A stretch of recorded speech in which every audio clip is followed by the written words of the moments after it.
There it is. Another Hall of Fame boxing legend, Oscar De La Hoya, picks Terrence Bud Crawford to beat Errol Spence. It's not that he doesn't think that Errol Spence is a good fighter. He just favors Terrence Crawford's elusiveness and his ability to throw combinations, and just believe he is a superior fighter and he will have his hand raised in the end. You can add Oscar De La Hoya to the long list of legends and Hall of Famers that has picked Terrence Crawford, from James Toney to Sugar Ray Leonard to Mike Tyson, and the list goes on and on and on.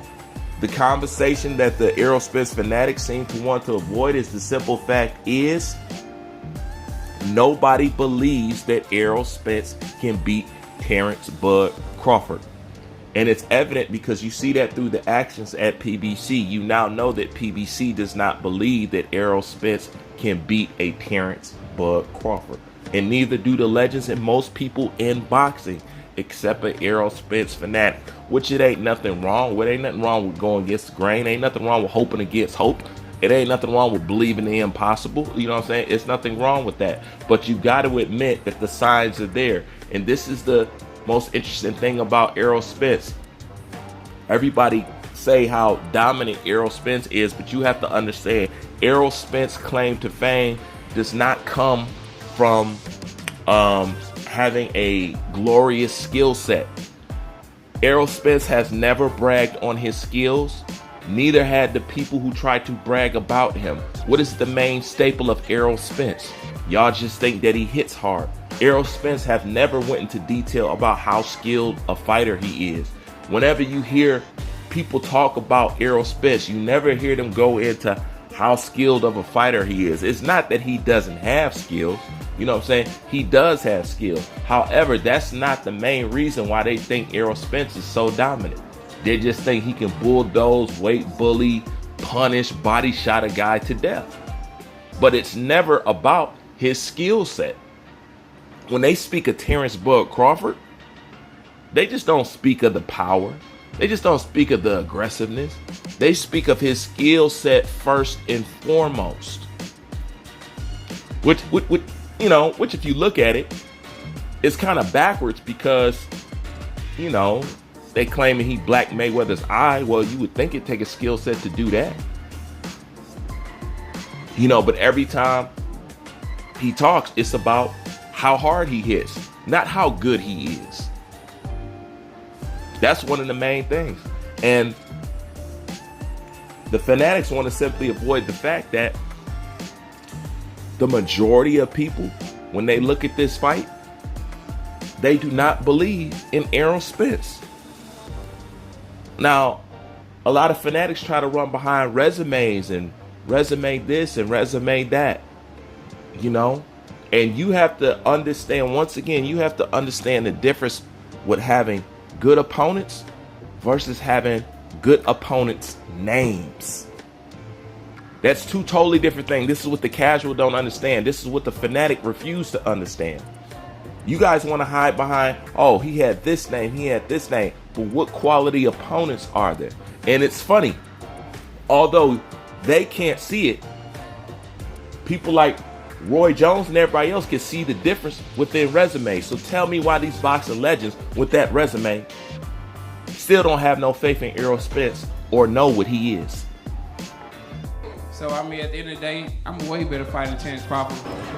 Who we see Errol test against yet? We don't know. We love Errol, but we don't know yet. But we ain't seen him against competition yet. So it's not fair to put a horse out there that ain't never raced in a real race and say, oh, his time is faster than theirs, so he good as they are. How you know he ain't had that pressure behind him yet? Let us see him with a horse next to him that can keep up with him and do that. Then we say he good. There's a lot of smoke and mirrors with him, and that's how it is with Terrence Crawford. Right now, I know what Terrence Crawford is. I don't know what Spence is. You understand me? Not a knock on neither one of them. But Crawford been around long. Crawford have been in the ring with the Gamboas of the world, the Ray Beltrans of the world. Blast him. So I know what he does with top-notch competition. But I ain't seen Spence with it. Mikey Garcia is top-notch, but he was 2 weight classes lighter. So I can't judge you off of Mikey Garcia. I got to see this another welterweight. By the way, Bob, what do you think of him and Mikey? He said it wasn't gonna happen. You said don't believe it. I think that's easy for him. Yeah, I didn't believe Mikey was that stupid. He gonna get paid. He gonna get paid.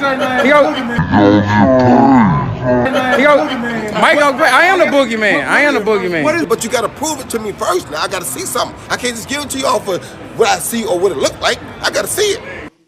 I follow Lamar Peterson, Chris Algieri, Kell Brook. Let's talk. Let's just keep it real.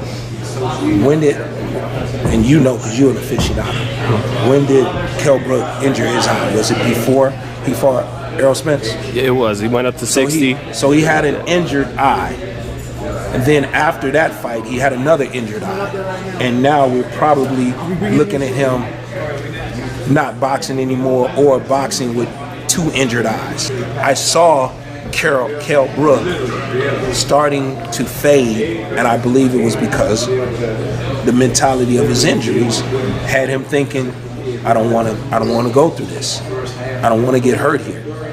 But when you've previously been hurt and it's your eye and you're in that situation again and you can't see or anything like that starts to enter your mind, a fighter like Errol Spence is supposed to take control right there, and he did.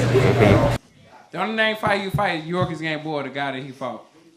I fought Lamar Peterson. But it's part of a promoter's job to find guys that make his guy look good along the way to build him up. Chris Algieri, Kell Brook.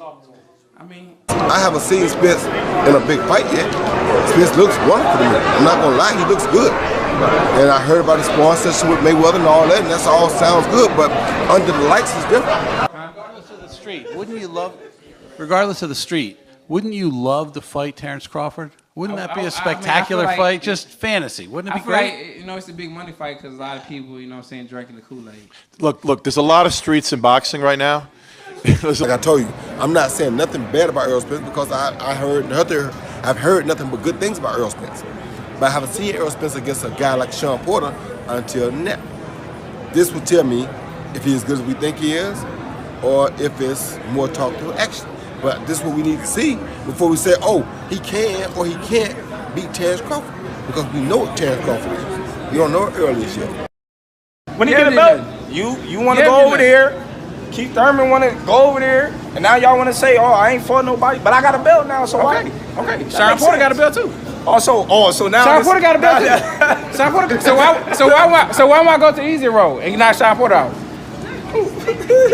Why wouldn't I? Look at this dude. Why wouldn't I? Look at this dude. Like, want to talk about when I say, oh, we on different side of the streets and things like that. It's true.